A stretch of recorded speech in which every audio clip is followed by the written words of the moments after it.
Olá, boa noite para você que nos acompanha. No programa de hoje, vamos trazer um conteúdo especial do repórter Pedro Teixeira em memória de um ano da tragédia em Brumadinho, Minas Gerais. O especial tem como tema 25 para sempre, em referência ao dia 25, data do triste acontecimento. Você vai ver com detalhes como foi o desabamento da barragem da Vale, como é feito o trabalho de buscas dos heróis bombeiros, a identificação das vítimas no IML de Minas Gerais, o que os familiares que esperam as notícias dos seus entes queridos vivem e a fé desse povo, a presença da igreja local que fortalece a esperança e dá apoio a essas famílias e a toda a comunidade atingida. O especial tem como tema 25 para sempre, em referência ao dia 25, data do triste acontecimento.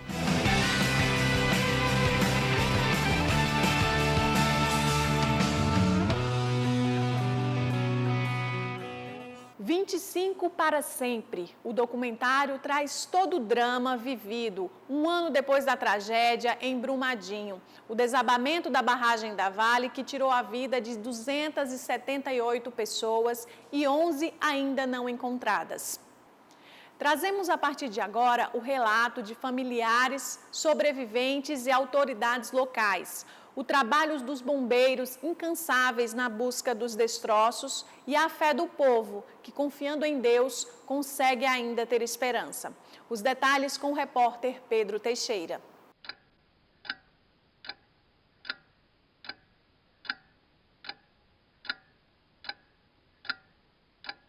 Sobre este solo, tomo agora meu assento. Meu lamento ganha som. Uma brisa voa livre sobre montes.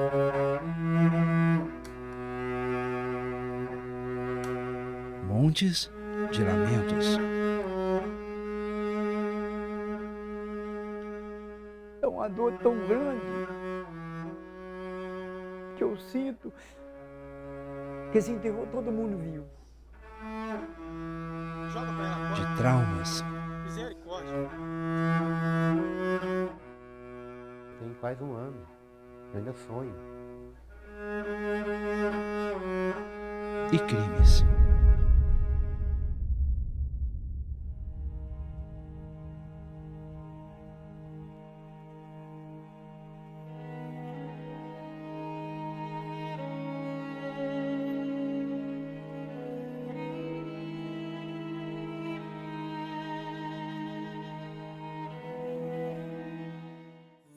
Bem que este documentário poderia falar apenas das belezas de Minas Gerais, do orgulho de Inhotim em Brumadinho, o maior museu a céu aberto do mundo, e dos diferentes prismas de suas verdes montanhas. Das novenas religiosas, da força da fé de seu povo. Mas nem sempre o que é essencial chama a atenção. Enfim, como nada no mundo é perfeito, assim como a morte, certas situações não têm hora nem lugar para acontecer. E quando acontece, é como palavra dita, não tem volta. Então, os dias e as horas passam a servir apenas de referência, para não deixar o passado cair no esquecimento. Verdade, na vida, ninguém pode adivinhar nada.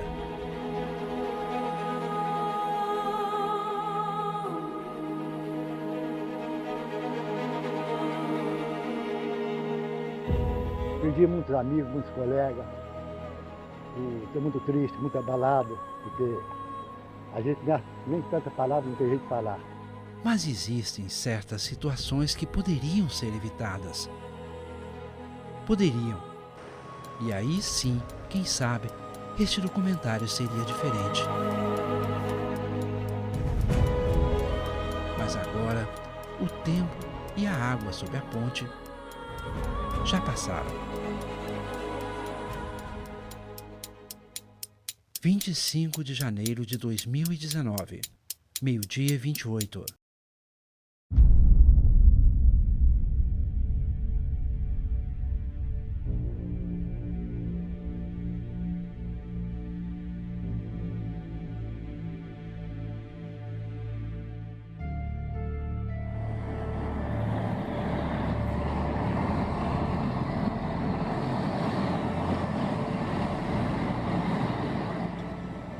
Tem misericórdia, meu Deus. Tem misericórdia. Joga pra ela a corda. Misericórdia. Mas vai puxar, tá? Braços estendidos, fé e coragem. De repente, o inesperado transformou a vida de Claudinei. Quando eu cheguei próximo, eu já afundei. Eu fiquei até na cintura. Quando eu consegui colocar ela no braço, depois de ter perguntado se ela estava bem ou não, ela me falou, estou com muita dor aqui, que ela tomou uma pancada, até que se vocês verem ela hoje, ela tem um sinal que afundou, quebrou. E no peito. Eu falei, então eu posso tentar te trazer para os braços? Ela falou, pode. Aí eu fui puxando ela devagarzinho e pus ela no braço, só que aí eu não movimentava mais, porque a lama, ela sobe a água, né? É igual a areia, a água sobe e te pesa, te segura. A sorte que o meu colega estava atrás e foi me ajudando a tirar, a sair dali junto com ela. Trabalhador da mineradora Vale há vários anos, Claudinei nem imaginava que durante todo esse tempo estava no trilho da morte. Na sexta-feira da tragédia, dirigia o caminhão da empresa. Hora do almoço, caminho do refeitório. Antes de se deparar com a morte em forma de lama na estrada, uma sucessão de fatos o acompanhou. Nós saímos já atrasado, né? Para o almoço. Quando foi... Ali tem uma subida, saindo de Alberto Flores, sentido Vale. Eu embalei o caminhão para subir o morro. Aí entrou 2 caminhões na minha frente e um Renegade. Ele me atrasou ali, no mínimo, uns 2 minutos. Quando ele não foi, eu fui. E não deixei ele passar. Eu passei o Renegade e o caminhão. Vai pra você ver. Quando eu chego na lama, quem que chega atrás? Um caminhão e o Renegade. Já tinha passado o caminhão. Então o Renegade chegou primeiro. E o colega meu que correu lá atrás para parar o caminhão, ficou doidinho na frente do Renegade. Para. E quem estava lá dentro? Tava, acho que 2 crianças, 3 crianças e uma moça no volante. Se eles tivessem me passado, ela teria morrido, porque ela tinha adiantado na minha frente uns 5 a 10 segundos. Ela ia morrer sem saber de que estava morrendo. Segundos fizeram a diferença. Foi muito rápido, sabe? Questão de milésimos de segundo. Nós já topou de frente com a lama e 2 caminhões voltando de ré. 2 carretas, na verdade. Um subindo no barranco de um lado e o outro subindo no barranco do outro. A sorte que a lama não chegou a pegar a tração. Então, eu pensei assim, se eu paro o caminhão e deixo, igual eles queriam que eu fizesse, que eles estavam gritando, desce, sai do caminhão. Eu matava os 2 caras que estavam na frente, porque eles não tinham como sair. Eu bloqueava a estrada e eles iam morrer debaixo da lama. Toneladas de rejeitos minerais varreram tudo o que encontraram pela frente. De repente, a mulher sob o pontilhão. O drama durou até depois do resgate. Cheguei a tirar a barra da boca dela, com os dedos. Ela pedindo água. Falei, não posso te dar água não. Você está com dor no peito? Você pode ter furado alguma coisa. Aí eu fui passando o pano úmido na boca dela e limpando o rosto. Tinha o pessoal dos caminhões, tinha um barrilzinho de água, né? Eu fui limpando o rosto dela e tudo. A mina do Córrego do Feijão fica a 15 quilômetros do centro da cidade, cortada pelo rio Paraupeba. Quando a lama atingisse o rio, tudo poderia acontecer.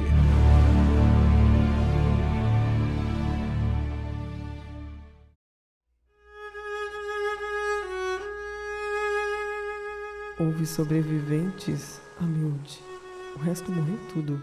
Corpos revirados passaram pela lama. Acabou. Somente a roupa do corpo sobrou. Casa, bichos, terra e água desapareceram. A alma mais forte dilacerou-se em sentimentos tenebrosos.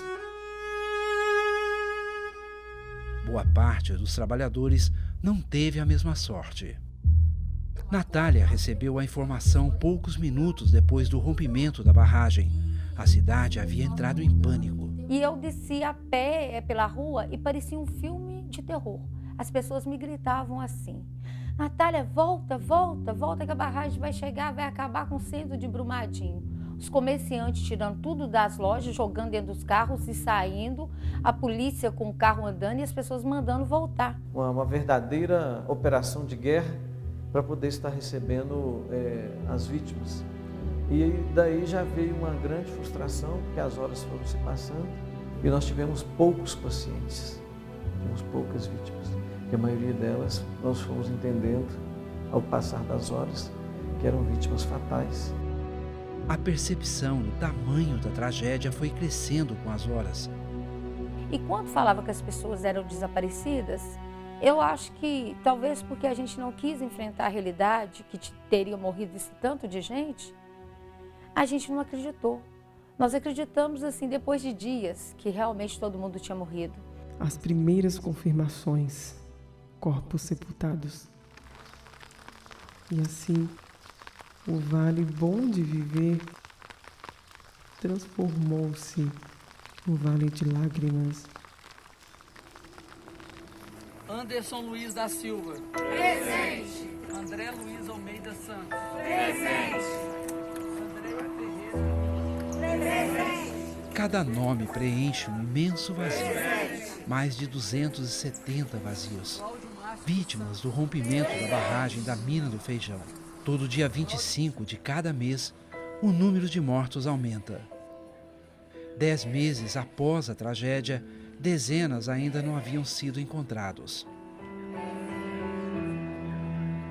Na verdade, surgiu para não parar as buscas, para encontrar todo mundo.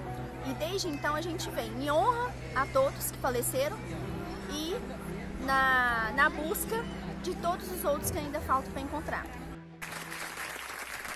Os balões sobem, os abraços se enlaçam e as palmas ressoam.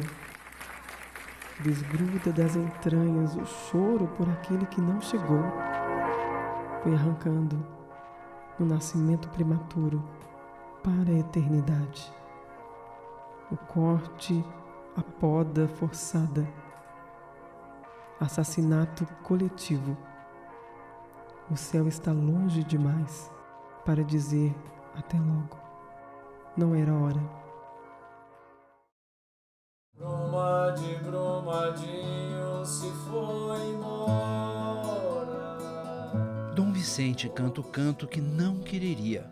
A conjugação do verbo no futuro do pretérito é própria da mente de uma cidade que, mesmo um ano depois, continua presa ao passado, sob a lama seca. Lamento, sentimento de perda que o coração desprende boca afora, regado de lágrimas.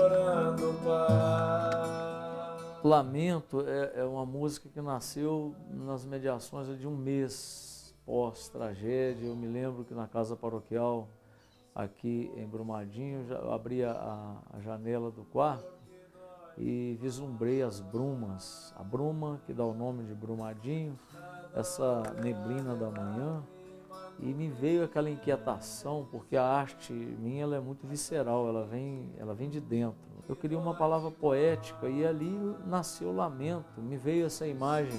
Cada olhar é lágrima, nuvem que pesa, mas a gente reza, implorando paz. Paz é plenitude de bens. É a gente viver num lugar como irmãos, no paraíso, uma terra que é de Deus, que é sagrada, num solo que é o reino de Deus. A catástrofe de Brumadinho fez da encíclica Laudato Si de Francisco. Com a encíclica Laudato Si, he reclamado a atenção da humanidade e da Igreja sobre as perguntas mais urgentes relacionadas com o cuidado de nossa casa comum e com o presente e o futuro de los pueblos que la habitam. Realidade diária na vida de Dom Vicente. Meu tema, até dia 25, mineração, ecologia, meio ambiente. Eu era muito antenado pelos documentos do Papa Francisco, da Igreja, mas sentir na pele mesmo que esse é um drama agudo que muita gente vive, eu passei. Eu acho que essa é a conversão ecológica que eu vivo no dia 25 de janeiro. Porque aí eu entendi por que nós temos hoje tantos refugiados, tantos atingidos no seio da terra, por questões de um maltrato da nossa relação com o meio ambiente. Isso eu entendo hoje, isso eu sei de que eu estou falando. No nos es lícito, delante a esta problemática mundial, ninguna actitud negacionista. Es imprescindible la colaboración de científicos, sociólogos, economistas y políticos, como también de educadores y formadores en la conciencia. Porque sin una verdadera conversión de nuestras actitudes y de nuestros comportamientos cotidianos, las soluciones técnicas no alcanzarán a salvar nuestra casa común. Nas obras das Horas do Dia, Dom Vicente registra Memórias da Catástrofe, um livro, um olhar de indignação. Uma necessidade, porque eu senti e sinto muito que algumas coisas circulam no meu corpo que se elas não forem escritas ou ditas, eu também vou entrar para uma lista muito grande de pessoas que não vão suportar o peso daquilo que a gente tem vivido. Leia essa história como escrita desconexa, sem moldes claros. Não se assuste com a imprecisão. Ainda bem, foi de precisão que tudo aconteceu. Na segurança do cálculo, estava escrito e marcado a rota, a fuga, a sirene. Quanto mais precisa a técnica, mais possível o rombo. No leito da medida mora o imensurável. Já sabiam do possível e ninguém fez nada. Como brincar com a vida de maneira tão séria? Ninguém ouviu? Que nada. A mentira é sistêmica. A boca da besta engoliu. Nem teve tempo de gritar. Desceu rugindo no vale com as joias, os trabalhadores. O coração apertado de Natália cabe na palma da mão. Nele está Lecilda, a irmã, Lecilda da Vale. Ela dava palestras, né? Tinha um relacionamento muito próximo com todos os funcionários. Eles tinham uma relação com ela como se ela fosse a mãezona da Vale, porque assim, ela era muito de preocupar com os outros. Eu acho que isso é a missão dela nessa vida. Foi difícil para ela acreditar na perda da irmã. Eu consegui falar com a irmã de um funcionário da Vale que trabalhava na mesma sala com a Lecilda e ele sobreviveu. E eu liguei para a Eliane e falei, Eliane, e o Betinho? Ela falou, ele já falou com a gente, ele está bem. E eu perguntei para ela assim, e ele, o que ele falou da Alé? Ele viu a Lecilda? E ela não conseguiu me responder, teve um silêncio e aquele silêncio disse tudo. Aí eu lembro que eu virei para o meu marido, porque lá em casa todo mundo com toda esperança, eu falei assim, Lecilda morreu, a Alé morreu. O corpo ainda não foi encontrado. A incerteza aumenta com a espera. No dia 25 de janeiro até hoje, já se passaram 309 dias. São mais de 2.700 horas e a gente vive um minuto.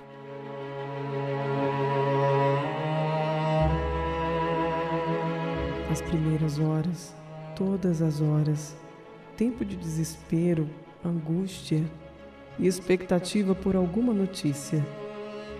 Celulares que não chamavam, gente andando a esmo pelas margens, gritando o nome de seus conhecidos. E nada. Nada. Centenas de vidas levadas vale abaixo, comunidades destruídas, natureza morta, um quadro que se pinta com lama. Quanta lama, quanta tristeza. Vimos a presença e o envolvimento da igreja, na sensibilidade do bispo, nos escritos do livro e na música composta por Dom Vicente. Sentimos a paternidade espiritual que esse povo recebe. No próximo bloco, vamos ver o que aconteceu com o rio Paraopeba, como ficou a água e, principalmente, a vida das pessoas em sua volta.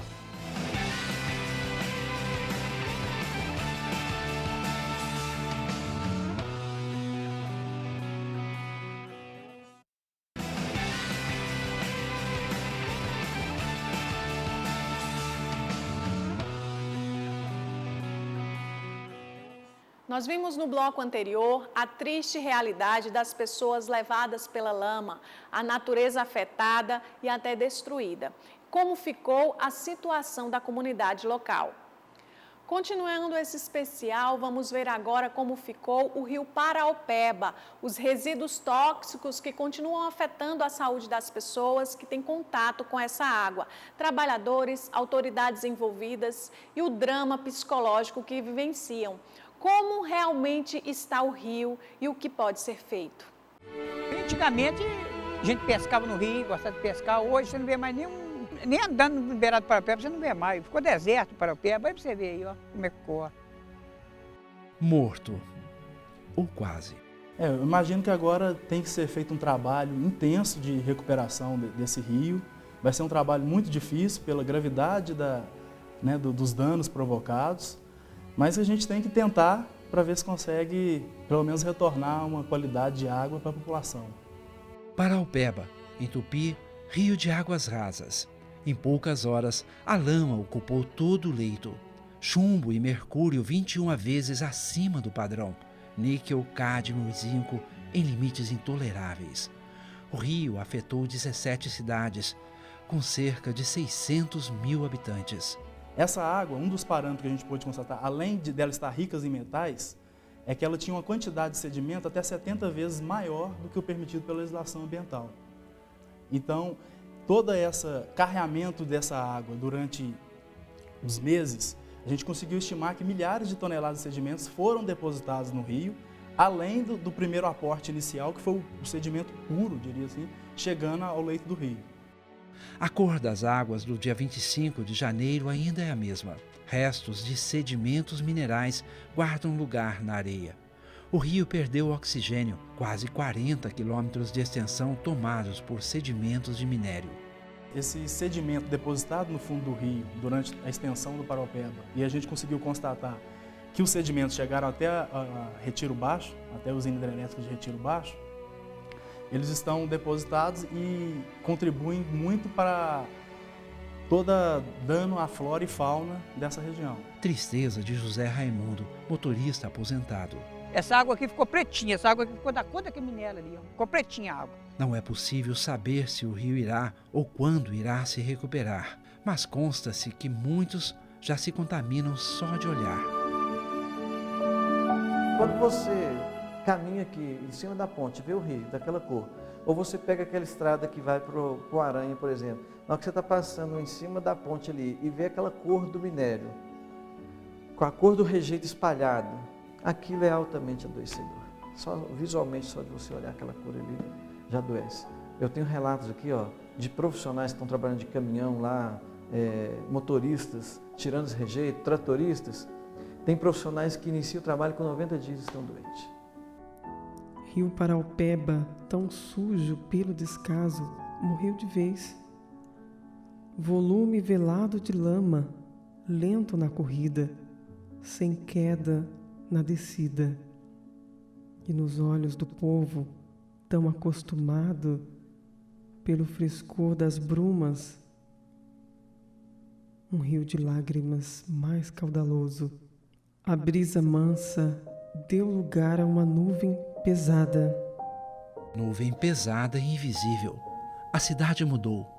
De tão triste, adoeceu, se deprimiu. Em 2019, o consumo de antidepressivo aumentou 60%, ansiolíticos 80%. Mas se eu pego alguns itens separados, como risperidona, por exemplo, ela aumentou 152%. Clonazepam, 150% de entrega a mais, de distribuição maior. E com as doenças mentais, mais e mais doenças. Infecção respiratória aguda, cistites, problemas respiratórios, problemas intestinais, abdominais, mas isso tudo cresceu, porque a doença mental, ela não se manifesta só na questão da tristeza, da apatia, das questões emocionais, ela desencadeia questões clínicas também. Houve aumento de tentativas de suicídio no município. Do dia 25 de janeiro para cá, 41 tentativas de autoextermínio, sendo que 4 chegaram a êxito. Até mesmo o próprio secretário de saúde foi afetado. Do dia 25 de janeiro para cá eu já perdi 4 quilos. Meu apetite está afetado, eu tenho sempre carregado uma tristeza e não me sentindo bem com o clima, com tudo aqui na cidade. Pra você ter ideia, dessa minha cadeira aqui, eu trabalhando, já teve dias que eu ouvi 26 vezes a música Baquianas, que toca no cemitério, que é aqui ao lado de onde eu trabalho. Cada vez que enterraram ali um morto, tocava-se essa música. Então, nesse dia que eu ouvi 26 vezes, eu saí daqui quase que sem enxergar assim, 1 metro na minha frente. Claudinei era ciclista, praticava ativamente o esporte. Faço, até tento fazer exercício e tudo. Eu tinha 74 quilos na época. Hoje eu estou com 84. Eu engordei 10 quilos e perdi aquela vontade de fazer as coisas, sabe? Então, tudo é impacto do acidente. Agora, a bicicleta fica esquecida no quintal. Há 1 ano, os antidepressivos o conduzem ao sono. A vida segue sem rumo. Eu, psicologicamente, eu não fiquei bem, né? Eu não dei conta mais de ter a vida social. Até hoje eu ainda tomo remédio.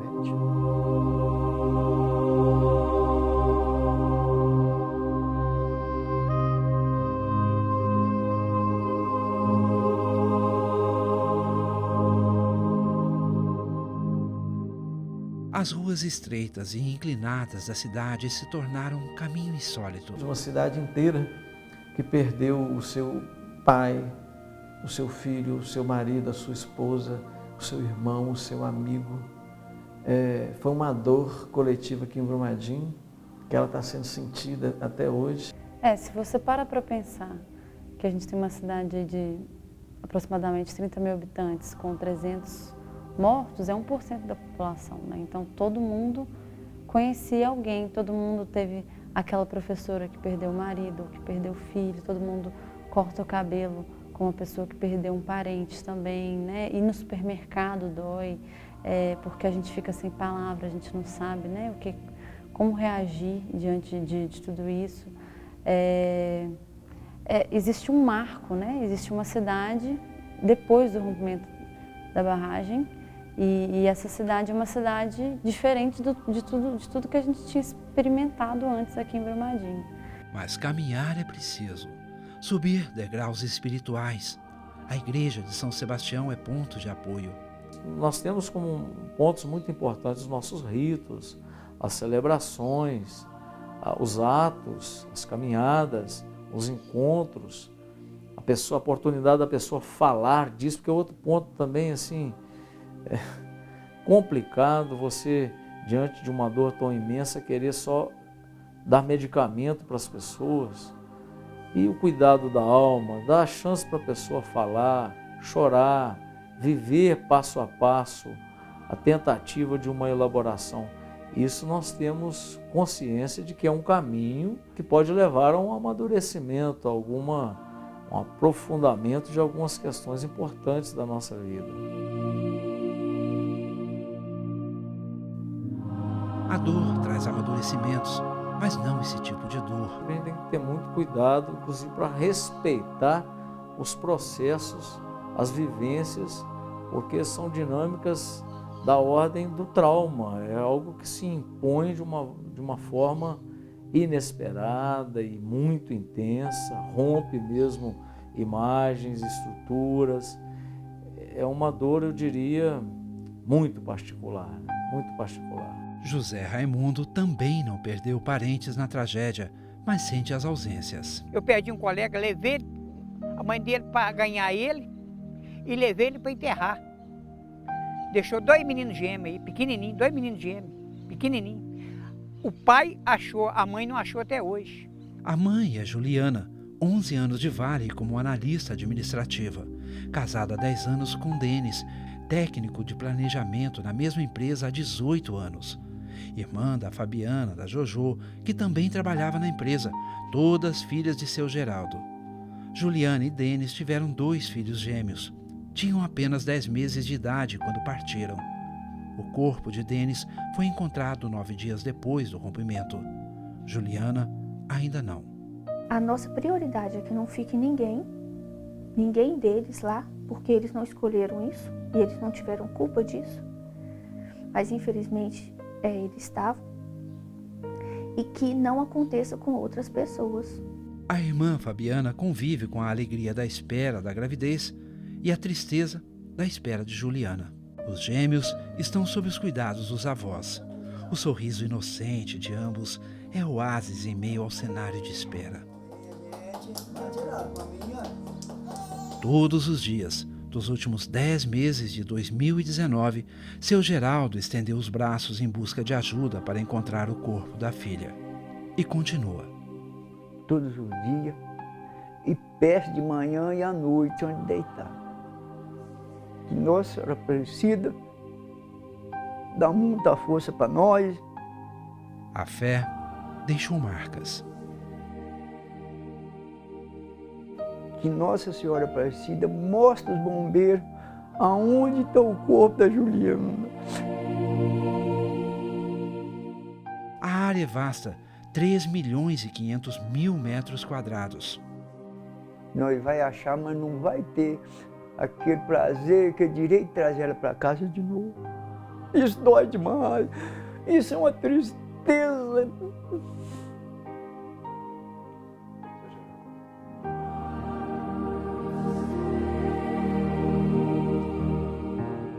Desde que Juliana se foi, o caminhão de seu Geraldo ficou no quintal. Eu, uma pessoa que não tomava remédio, hoje eu tomo remédio.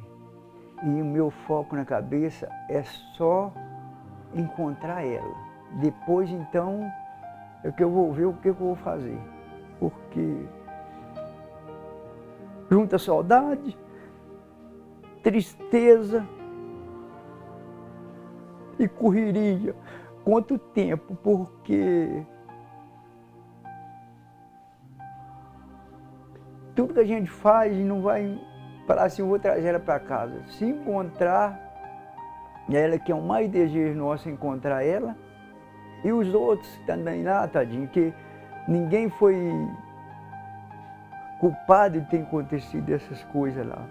A família de seu Geraldo é uma das vozes dos centenas de silenciados que denunciam os desmandos da mineradora onde for possível. Porque se continuar dessa forma, como eles lidam com fiscalização, a forma como eles estão trabalhando, isso vai acontecer mais vezes. Aconteceu em Mariana, aconteceu aqui. Então a gente não quer que isso aconteça em outros lugares, porque o sofrimento é muito grande. O rompimento da barragem fez nascer novas vozes na cidade. Os movimentos sociais surgiram de acordo com as demandas de comunidades e família na cobrança por direitos negligenciados pela empresa. Pelo menos para mim, o crime ele é tão vivo quanto no dia 25 de janeiro. Porque todos os dias eu vejo violações de direitos por parte da empresa que cometeu o crime, a Vale. Todos os dias, sejam as comunidades que têm os seus direitos negados, que não têm água para tomar porque ela está contaminada, sejam os agricultores que não conseguem plantar e não têm indenização justa, e não conseguem vender, os que dependem da água do rio não conseguem vender porque as pessoas não querem comprar um alimento que pode estar contaminado, seja as comunidades que estão enfrentando doenças de pele, doenças respiratórias por causa do rejeito tóxico. Para mim não mudou muita coisa, porque a rotina que eu tenho desde o dia 25 de janeiro, ela continua exatamente a mesma. Vozes fazem coro contra um crime que não pode cair no esquecimento. O objetivo desse ato é para dizer que as nossas joias permanecem vivas em nós e que nós nunca nos esqueceremos deles e de quem cometeu o crime, que é a Vale. Tem brotado lideranças e é o que tem que acontecer mesmo, né? Apesar de toda a dor, se a gente não oferecer o mínimo de resistência possível, a Vale vai continuar fazendo tudo o que ela faz, sempre fez, e vai continuar agindo como se a gente já tivesse morto. E eu ainda não estou morta. Lamento, oração, indignação, palavras. Tudo em Brumadinho deixa marcas, até mesmo o silêncio.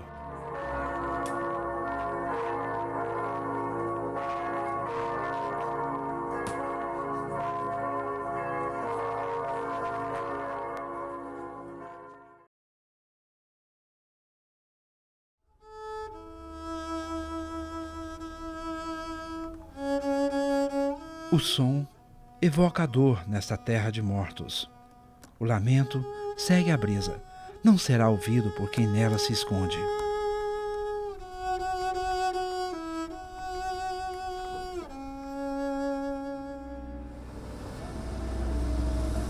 Ferramentas e máquinas quebram o silêncio. Bombeiros procuram por joias, expressão adotada pelos familiares das vítimas ainda não encontradas. O termo foi usado pelo então presidente da Vale, Fábio Schwartzman, em reunião na Câmara dos Deputados 3 semanas após a catástrofe, para defender a reputação da mineradora. O Fábio, presidente da Vale, eu acho assim que ele num daqueles péssimos dias, né, que a pessoa não pensa para falar, ele falou que a Vale era uma joia. A Vale é uma empresa extraordinária. Eu me juntei a ela há pouco tempo, mas eu dou o meu testemunho que é uma das melhores, se não a melhor empresa que eu jamais conheci na minha vida. E é uma joia brasileira que não pode ser condenada por um acidente que aconteceu numa das suas barragens, por maior que tenha sido a sua tragédia. E depois daquele dia nós mostramos para ele que a Vale pode ser uma multinacional, pode ser poderosa, mas a Vale é formada por joias. E as nossas joias eles mataram.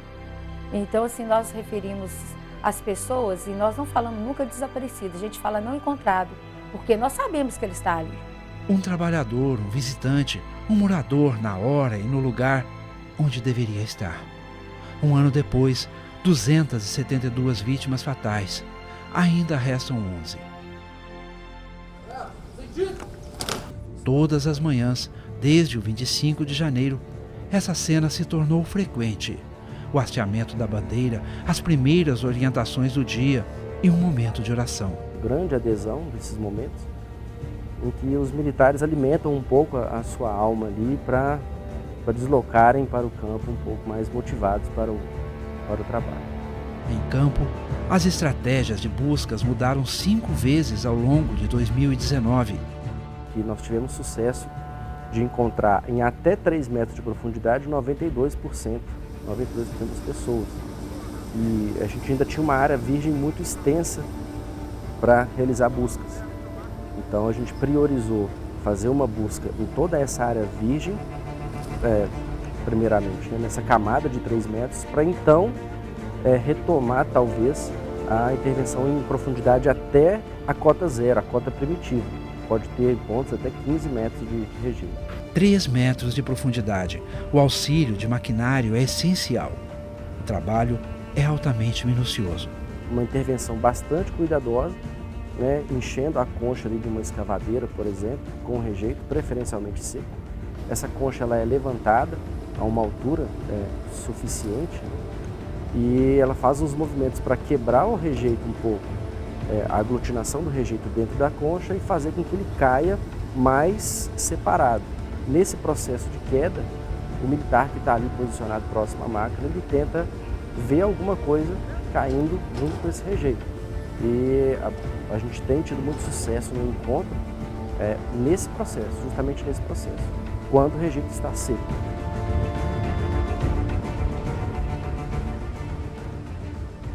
De centenas, agora dezenas. Na medida em que diminui o número de vítimas, aumenta a proximidade entre as famílias restantes e o corpo de bombeiros. Os bombeiros nunca tiveram uma relação tão próxima com familiares. Eu conheço os bombeiros por nome, eles me conhecem, eles já sabem que eu busco a Lecilda, que eu sou Geraldo, busco a Juliana. As famílias, elas fazem vários questionamentos, tiram dúvidas, às vezes fazem até sugestões. E mesmo que se a gente falar alguma coisa que não esteja assim correta, porque nós não temos, né, não é o nosso trabalho. A gente tem sugestões de familiares que já foram implementadas em campo e deram certo. E tem possibilidade de novas sugestões ainda continuarem nos auxiliando. A gente aceita essa conversa, é um diálogo de mão dupla, para a gente conseguir não só dar esse suporte, mas também conseguir manter a operação em andamento. Na parede, o mapa da inteligência. Muitos corpos foram encontrados nas chamadas áreas de remanso. As áreas de remanso, elas foram criadas por causa do movimento do fluido do rejeito. Então houve um estreitamento do canal, quando houve o estreitamento de canal, o rejeito ele não conseguia avançar para frente. Então ele acabou retornando, né, fazendo um fluxo secundário em uma velocidade menor. E nesse processo, né, a probabilidade de ter alguma pessoa sido trazida e depositada nesses pontos de remanso acabou revelando-se alta, né? A angústia do tempo de espera dos familiares aumenta com o receio de se interromper os trabalhos de busca. O bombeiro foi para salvar a vida. E eu falo com os bombeiros, eles não estão salvando vidas em Brumadinho, não das pessoas que estão lá, mas eles estão salvando a nossa vida. Atrás da Lecilda tem minha mãe, tem a minha vida, tem dos familiares, tem dos amigos. Então, cada joia recuperada, a gente agradece porque são outras pessoas que estão sendo salvas. Que situação difícil, quanta dor. Vamos para um breve intervalo e a seguir a gente acompanha testemunhos de como a fé tem ajudado as pessoas a terem esperança para superar toda essa tragédia.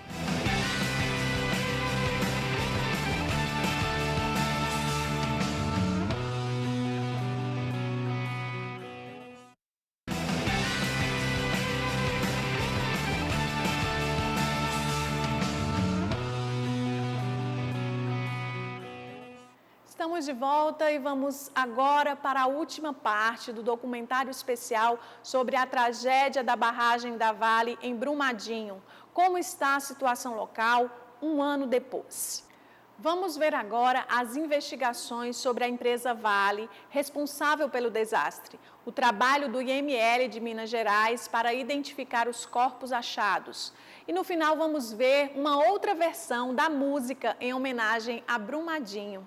E ainda a contínua busca dos bombeiros, o luto que realmente se transforma em luta. Nada mais precioso sobre a terra senão o homem. Quem antes arrancava a sobrevivência da terra, agora é procurado sob ela.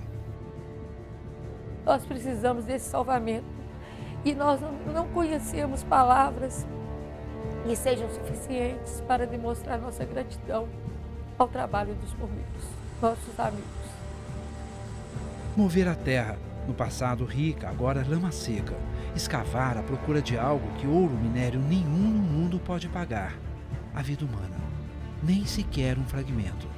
O rompimento da barragem Brumadinho é uma das maiores catástrofes já vivenciadas, não só pelo Instituto Médico Legal de Belo Horizonte, não só por Minas Gerais, mas é uma das maiores catástrofes do Brasil. No Instituto Médico Legal de Belo Horizonte, o trabalho envolveu mais de 250 profissionais. Aparelhos de última geração ajudam a acelerar o processo de identificação. O exame de DNA torna segura a identificação da vítima. Desde o final de janeiro de 2019, o IML aqui recebeu cerca de 1.000 casos, entre corpos inteiros e segmentados. A identificação é mais rápida quando o corpo chega inteiro e com a arcada dentária preservada, o que não é o caso. Mas uma vez identificada a vítima, a família passa a ter 3 opções. Sepultar depois que se encontre todo o corpo. Sepultar e ser informado de novo segmento. Ou sepultar e não mais receber o aviso de outros segmentos. Uma pequena quantidade que desejava ser recomunicado de novas identificações, elas mesmas solicitaram por escrito, porque a segunda, terceira comunicação era uma outra notícia de morte. Bruma em sentido figurado, o que não é claro ou impede de ver ou de compreender algo com clareza. Brumadinho, a cidade de ferro aprende a contornar obstáculos e a obedecer o fluxo natural do destino de todas as correntes de vida. Uma força invisível impulsiona a natureza humana. A reconstrução da fé, por exemplo, não é uma questão muito fácil. O desencanto, o desamparo, a questão de Deus, para quê, qual o futuro, isso são questões que são muito dramáticas e que o dinheiro não repara. Por mais difícil que foi, nós estamos lidando bem da forma como a gente pensa, porque em momento nenhum ninguém de nós revoltou contra Deus e porque também não tem o porquê disso. Não é culpa dele. Isso depende muito das atitudes que o ser humano tem e infelizmente influencia na vida de outras pessoas. E Deus, ele está presente em tudo. Tudo tem um propósito, a gente não sabe o momento, quando a gente vai saber, mas a gente sabe que existe. A fé nossa é o que deixa a gente em pé todos os dias, que a gente consegue acordar. Por mais difícil que seja, a Ju foi embora, mas a gente ainda pôde ficar com a Jojo. Então assim, é muito difícil, mas são vidas que são diferentes, mas ao mesmo tempo são todas especiais pra gente, cada um com o seu jeitinho. Mas assim, só de ela deixou uma parte dela com a gente, que é os menininhos. Mas pelo menos ainda a gente tem que agradecer que a Jojo não tava, se a Jojo tivesse. Então era duas. Para alguns é preciso esquecer de si, seguir ao encontro do outro, ouvir suas queixas, compreender suas dores, seus medos, estender os braços e ofertar palavras de consolo. Há momentos em que elas valem mais do que auxílio material, ou tanto quanto, para quem nada possui além de esperança. O Brumadinho é uma cidade cujo luto não termina. A série de problemas que estão se ramificando no coração da nossa gente, também da natureza, naturalmente, são muitos desafios, muitos mesmo. Onde está Deus? Um coração que morreu violentamente na prontidão de quem se apressa em levantar corpos e espíritos. Veja, ali no letreiro, lucro acima de tudo, lama em cima de todos.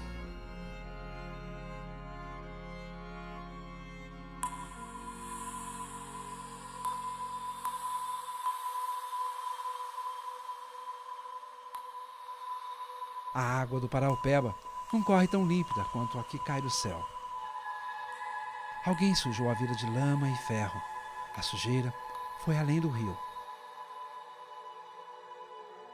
Em setembro do ano passado, 13 funcionários da mineradora Vale Tuvisud, empresa terceirizada responsável pela fiscalização da barragem, passaram a responder por crime de falsidade ideológica e uso de documentos falsos. Foram vários elementos de prova, né, que a gente produziu durante as investigações. Então, em primeiro lugar, vários especialistas no assunto afirmaram que uma barragem com aquelas características, ou seja, em condição não drenada, para resistência de pico, o fator de segurança deveria ser de 1,3. Além desses especialistas, a Vale, a própria empresa Vale, ela adotou como critério interno que o fator de segurança para todas as barragens com as mesmas características da B1 deveria ser 1,3.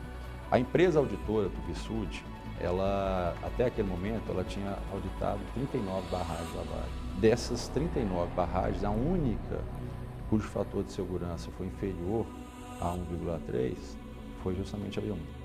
A gente também teve acesso a conteúdos de e-mail, ou seja, conversas entre funcionários da própria Tuvisud, em que nessas conversas eles afirmavam que essa barragem ela não iria alcançar o fator de segurança 1,3, portanto ela não iria passar. Mas a ganância, aquilo que tira dos outros, esse extrativismo que deteriora a natureza, provoca escassez de água, contamina os rios, o ar, polui o ar, não sabemos o que fazer com os nossos lixos, mata as pessoas, os animais. Isso nos traz, como cristãos, questões profundas e até a necessidade de reforçar a nossa voz profética e também política na sociedade de hoje. E essas pessoas que era comandada, que mandava fazer e desfazer, que era fiscal dessa Vale, que comandava nessa represa, nessa barragem, que seja punido rigorosamente, que toda punição que vai ser ainda é pouca, porque a nossa punição foi para sempre. A área varrida de terra é a verdade mais comprovável de crime contra a vida humana. Mais do que papéis, a catástrofe deixa aprendizados dolorosos. Barragens de rejeitos que sujeitos à liquefação não podem mais existir. Nós temos aqui que acabar com todas essas barragens e, em hipótese alguma, nós podemos deixar população ajusante de barragens que tenham rejeitos sujeitos à liquefação.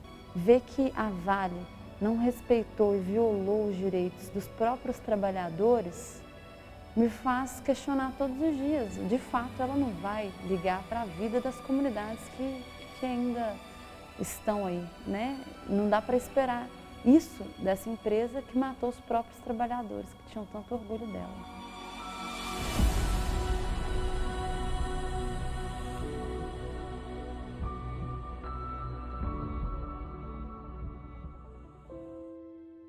Famílias de vítimas e moradores de comunidades atingidas diretamente pela lama se mobilizam em ações coletivas. Para o Ministério Público do Trabalho, não há dúvidas de que a empresa cometeu negligência. O relatório de acidente de trabalho feito pelos auditores fiscais do trabalho, que analisaram em minúcias, né, essa ocorrência, nos dão mostras, né, que houve ali falhas, descumprimento de normas de saúde e segurança do trabalho que deixaram de ser cumpridas. E tudo isso, né, certamente impactou, né, na ocorrência dessa tragédia, no grau, né, dessa tragédia, na dimensão dessa tragédia. O fato do plano de emergencial não ser compatível com a realidade, as pessoas que correram para alguns pontos de fuga, elas estão hoje mortas, porque nem o plano era né, conivente com a realidade.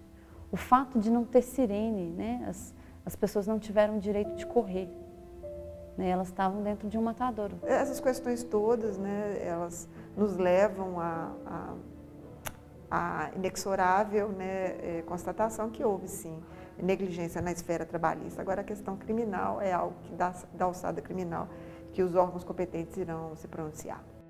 Um acordo indenizatório trabalhista entre empresa e familiares foi efetivado junto ao Ministério Público do Trabalho. Estabelecido um piso mínimo de 800 mil. Então, caso o valor calculado não desse esse patamar, estava garantido, então, os 800 mil. Caso desse superior, a Vale teria que, então, pagar todo o valor, né? Todo o valor devido. No caso da indenização pelo dano moral, foi fixado um valor de 500 mil a título de indenização pelo dano moral e também um outro valor a título de indenização de seguro acidente no valor de 200 mil. Isso para pai, para mãe, para filho e para cônjuge. O valor de uma vida, antes não ser indenizado. Não há preço que pague, né?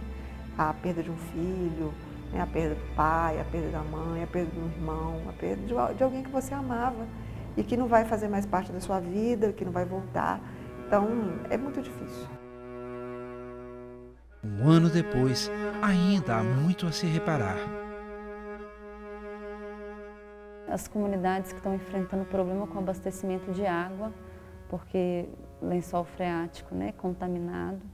Mas a gente também tem os agricultores, centenas de agricultores ao longo do Rio Paraupeba, que não foram sequer acompanhados, que não estão tendo o acompanhamento devido e estão sendo negligenciados.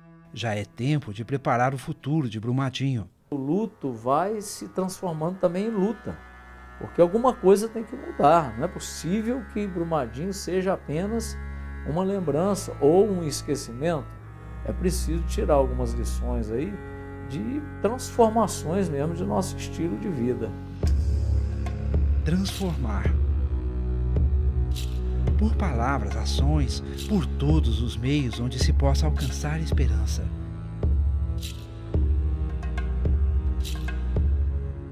O lamento é só um acorde de partida. Seria o estágio estético, poético, a contemplação, onde a gente já esgotou as palavras, esgotou a força, aí tudo eu acho que vira poesia no coração de Deus, como um jardim que depois de ser arado, de ser triturado, de ser o sol, chuva, semente que nasce, podas, de repente vira flor. Da terra seca nasce a flor, pequena, dobra-se ao vento, mas resiste à lama opressora. Ao custo do sofrimento, brota-se esperança. Até que a gente se transforme em Deus, de uma forma musical. Quem sabe o paraíso seja isso, uma grande obra de arte cujo centro de beleza é o próprio Deus. Revolver o que se acomoda, revolucionar, transformar morte em vida. O esquecimento dos mortos teria a força do desdém. Um desdenho infernal. A gente fica até pensando na imagem de inferno, assim, seria a aniquilação. Aqui não, aqui nós resgatamos a memória das vidas que foram ceifadas para que a gente possa tentar semear caminhos de esperança, inclusive de mudança sistêmica, não só pessoal, mas do nosso próprio sistema. Se a gente perde a esperança, se a gente perde o riso, aí ela acabou de ganhar essa guerra, né? O riso, ele também é um ato de revolução, né? A denúncia, o grito, é um ato de saúde, né? A gente vê, a gente não concorda e a gente precisa reagir. Tudo passa, nada permanece sem resposta. Todo ser vivente tem seu tempo, assim como água sob a ponte, ele segue. O impacto da tragédia fez Claudinei mudar de comportamento. Antes desse acidente, para me falar com vocês aqui, talvez eu nem consegui. Mas a partir daí parece que Deus me deu essa liberdade, sabe? De expressão. Se há quem, num determinado momento de sua trajetória, teve a melodia da vida interrompida subitamente, há também quem siga a sorte do destino. Entre pausas, síncopes e contratempos, toda a melodia caminha na inevitável direção do último acorde. O que fica para sempre é a memória. No mistério da sua Trindade Santa, né? Pai, Filho e Espírito Santo.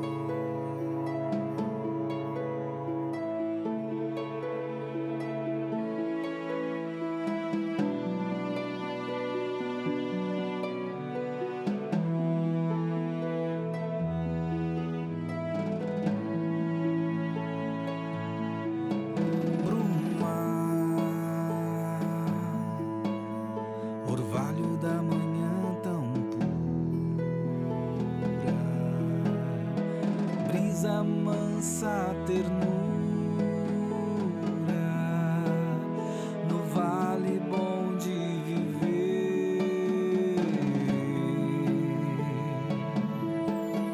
Vem sol,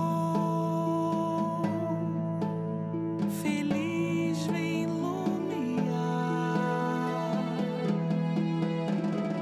minas que banham mar, de água doce prazer.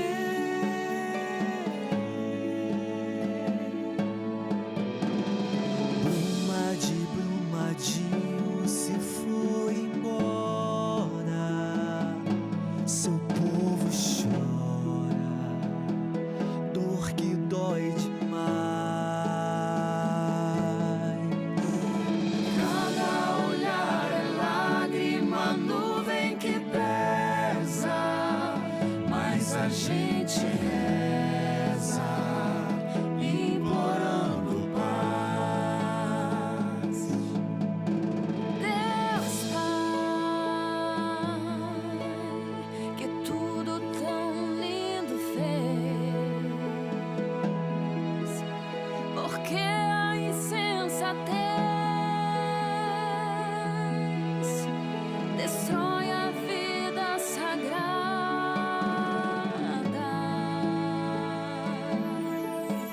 Valei, Senhor de tudo que existe. Se o vale da morte insiste, vale não vale nada.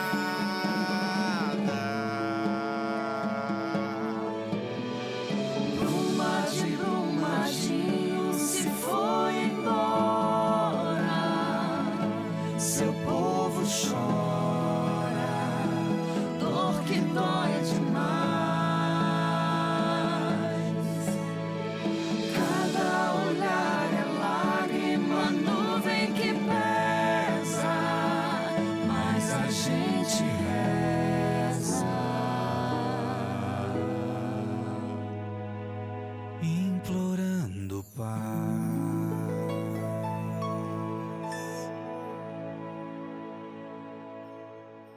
Quanta dor, quanta luta.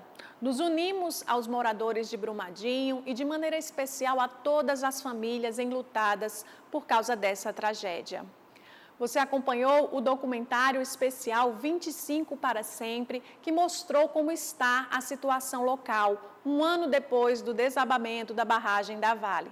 Se você quiser rever todo esse material, estará disponível no YouTube do Canção Nova Play ou acesse noticias.cançãonova.com na página do nosso programa Repórter Canção Nova. Uma boa noite a todos e até a próxima semana, se Deus quiser.